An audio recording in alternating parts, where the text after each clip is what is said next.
May mga lugar na hindi para sa atin. Ito yung mga lugar na kapag nagpilit kang pumunta, pwedeng iyon na ang huling pangungulit mo. Alam mo bang may base militar na mas tahimik pa sa pipi? Mga isla na punong-puno ng ahas at may tribong ayaw ng bisita. Kahit pa may pasalubong kang worth 500 pesos na pang Noche Buena. Ngayong episode, lalakbay tayo sa mga lugar na bawal puntahan, bawal lapitan, bawal isipin. Pero dito sa Tito Jones TV, ibabagsak natin ang 15 pinakapinagbabawal na lugar sa mundo. Kung bawal pumasok, edi pumasok tayo sa kwento. Pa-subscribe naman dyan. Una sa listahan, Area 51. Sa disyertong ito, bawal ang marites. Matatagpuan sa Nevada, USA. Malawak na disyerto, halos walang tao. Pero merong isang lugar na punong-puno ng sikreto, ang Area 51. Inakala ng gobyerno na pwede nilang itago to ng forever. Pero noong 2013, napilitan silang umamin kung ano ang pinagkakaabalahan nila dito. Dito raw ginagawa ang experimental aircraft, spy planes, hyper-advanced military tech, at syempre, paborito ng internet, alien technology. Bawal pumasok, bawal lumapit. May sensors, armadong gwardya, at lethal force authorization. Ibig sabihin, kapag pumasok ka, hindi ka nila palalabasin ng buhay. Sunod sa listahan, Snake Island. Sa Brazil, isang maliit na isla. Napakayapang tingnan. Pero wag ka, malilintikan ka dito. Ito ang Snake Island, aka Isla de Quemada Grande. Dito matatagpuan ang pinaka-deadly na ahas sa buong mundo. Kada isang hakbang mo, may isang ahas na nakangiti sa'yo. Sobrang dami nila. Isang kagat lang, hihiwalay na ang kaluluwa mo. Nagsimula silang dumami dito nang makulong sila dahil sa pagtaas ng dagat 11,000 years ago pa. Naging isolated, walang pagkain, so nag-evolve sila para maging super venom snake. Para makahuli ng ibon, tanging scientist lang ang pwedeng pumasok dito. Pero kahit sila, pinagdarasal muna ng mga Brazilian Navy. Sunod ang Lascaux Cave. May kuweba sa France na sobrang maselan. Kapag pinasok daw ng turista, nasisira ang art. Sa loob nito, mayroong 17,000-year-old paintings ng sinaunang tao. Noong binuksan nila sa public after World War II, grabe, umabot ng 10,000 turista kada araw. Ang nangyari dahil sa hininga ng mga tao, bakterya ng sapatos, pagbabago ng temperatura, nagka-fungal infection ang buong cave walls. Unti-unti nabubura ang pintura. Kaya ang naging solusyon ng France, isinara ng forever. Ginawan na lang nila ng replika para maiwasang masira ng tuluyan. Ito ang lugar na bawal, hindi dahil sa delikado, kundi dahil tayo ang delikado. Pang-apat, Varosha Cyprus. Noong 1970s, ito ang #1 luxury beach destination sa Mediterranean. Pero nang nanakop ang Turkey noong 1974, lahat ng tao tumakbo. Iniwan ang lahat. Sabi nila, balikan nyo after a few days.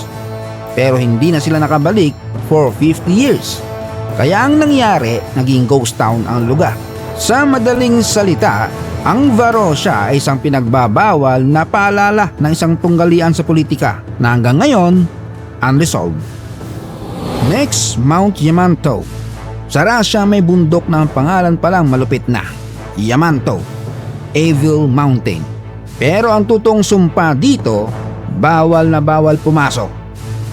Dahil sa ilalim daw nito may mega underground facility. May malaking military base sa ilalim. Sinasabing may nuclear command center. Lungsod na kasyang 60,000 na tao. May secret Cold War bunker at storage na kung anumang hindi natin dapat malaman. Pero sagot ng Russia, isa lang daw bodega. Basta ang totoo, no entry, no questions, no answers. Pang-anim, Isis Shrine. Sa Japan, may lugar na kahit presidente, artista o influencer ka, walang VIP pass. Ang Ise Grand Shrine, pinakasagradong lugar ng Shinto religion.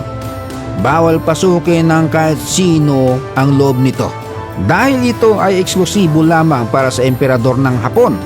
At kada 20 taon, buong shrine ginigiba at nire-rebuild ng eksaktong pareho para panatilihin ang purity. Tradisyon na nila simula pa noong 690 AD. Ito ang definition ng hindi para sa iyo, bossing. Pang-pito, Chernobyl. Dito tinapon ang uniform ng firefighters noong 1986. Hanggang ngayon, lethal pa rin. Pag pumasok ka dyan, para ka naghanap ng kamatayan na express delivery. Matindi ang radiation na kahit ang mga scientist na pumapasok naka full gear na parang astronauts. Ipinapaalala sa atin ng Chernobyl na hindi lahat ng ghost town iniwan ng tao. Minsan tayo ang iniwan ng lugar. Sunod ang North Sentinel Island, Paradise Island sa Andaman Sea.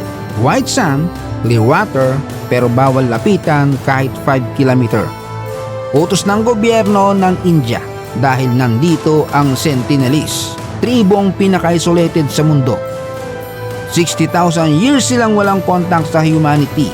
Pag lumapit ka, pana ang unang mga ngamusta. Ipinagbawal silang puntahan, hindi dahil sobrang delikado nila, kundi sila ang delikado sa atin. Dahil isang simpleng sipon mo lang, pwede silang maubos. Wala silang immunity sa germs natin. Bawal pumasok para mabuhay sila. Sa pangsyam, Tomb of King Shi Huang. Noong 1974, nakahukay ang Terracotta Army ng 8,000 clay soldiers. Pero ang mismong libingan, selyado. Bawal galawin ng loob. Ito ang libingan ng First Emperor of China. Pero kahit may pera ka, drone o VIP pass, bawal na bawal pumasok. Dahil ayon sa ancient text, may automatic crossbow traps, may rivers of liquid mercury, at na-detect ng scientists ang abnormal mercury level sa lupa. Ibig sabihin, totoo ang legends. Takot ang China na mapinsala ang perfect preservation. Mamatay ang archaeologist at masira ang pinakamalaking archaeological treasure sa mundo. Kaya hanggang ngayon, bossing, sealed forever ang libingan ng emperor. Sa pang-10, Pine Gap, ang base militar na kahit ibenta mo kaluluwa mo sa security guard, hindi ka pa rin makakapasok. Matatagpuan ito sa gitna ng disyerto, malapit sa Alice Springs, pero hindi ito resort. Ito ang pinaka-importanting satellite base ng US at Australia. Dito nagmamanman ang mga bansang to sa buong mundo. Ang trabaho nila, interception, surveillance, signal monitoring, kung may tumawag, nag-text, nag-email, nag-radar, nag-missile test, malamang dumaan sa Pine Gap ang impormasyon. Yung mga white domes na parang itlog ng alien, yan ang electronic shielding na nagtatago ng hyper-classified equipment sa loob. Ito ang lugar na kung saan ang sikreto mas protected pa kaysa Area 51. Sunod ang Mount Athos, isang autonomous monastic republic, isang kingdom ng mga monghe. Kahit nasa Greece, ibang batas ang umiiral dito. Ang pinakabawal ang pagpasok ng babae. Hindi pwedeng maglakad, dumaan, lumapit, tumapak, magsimba, wala. As in, zero entry. Ayon sa tradisyon, naglandfall daw si Virgin Mary dito noong unang panahon at sinabi, ito ang magiging harden ko. Kaya bilang respeto, siya lang ang tanging babae na pinapayagan sa buong peninsula. Ang Mount Athos ay may sariling government. Hindi Greece ang nagdedesisyon, sila mismo. Pwede ang lalaki pero kailangan ng special permit at ang daming regulasyon. Sa pang-12, The Red Zone. May lugar sa France na kahit dumaan ka lang, pwedeng sumabog ang kinabukasan mo. Ito ang The Red Zone, isang 100 square kilometer na lupaing sobrang toxic, sobrang delikado at 100 years nang bawal pasukan. dahil dito naganap ang Battle of Verdun noong World War I. Isang bakbakan na tumagal ng 10 buwan at umulan ng 60 million artillery shells sa maliit na area. Kaya ang resulta, libo-libong unexploded bombs at chemical weapons sa lupa. Kaya hanggang ngayon, walang pwedeng tumira, magtanim o maglakad na parang normal. Ito ang lugar na hindi nakalimot sa giyera.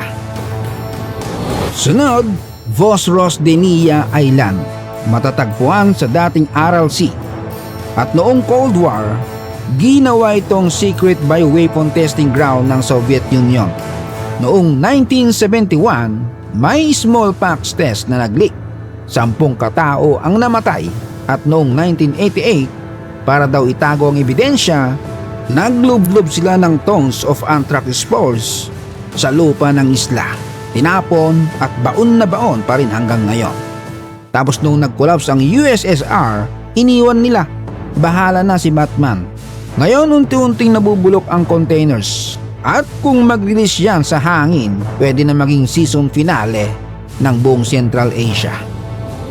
Sa pang-14, Svalbard Global Seed Vault.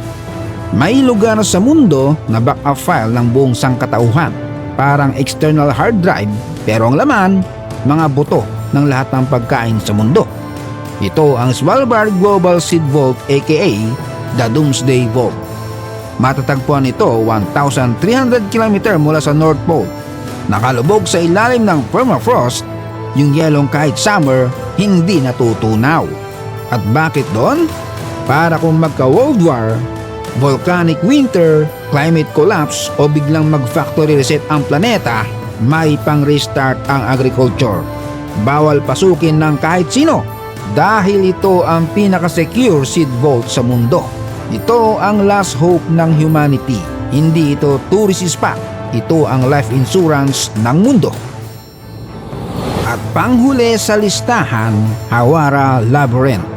Kung akala nyo ang pinakamisteryo sa Egypt ay yung pyramids, meron pa. May isang lugar na hanggang ngayon, kahit mga archaeologists nanginginig pa rin ng tuhod sa Hawara Labyrinth. Sabi ng ancient historian na si Herodotus, ito raw ang pinakamalupit na gusali sa buong Egypt. Mas kahanga-hanga pa kaysa sa pyramids. Imagine mo 3,000 underground rooms, mga pasilyo, silid at mga daanan na parang ginawa para mawala ka ng forever. Dahil sa bawal, dumami lalo ang haka-haka kung ano ang totoong nasa loob. O baka naman may matagal nang tinatakpan ang kasaysayan. Kung may natutunan tayo ngayon, hindi lahat ng lugar na maganda dapat puntahan. Hindi lahat ng nakaka-curious dapat pakialaman.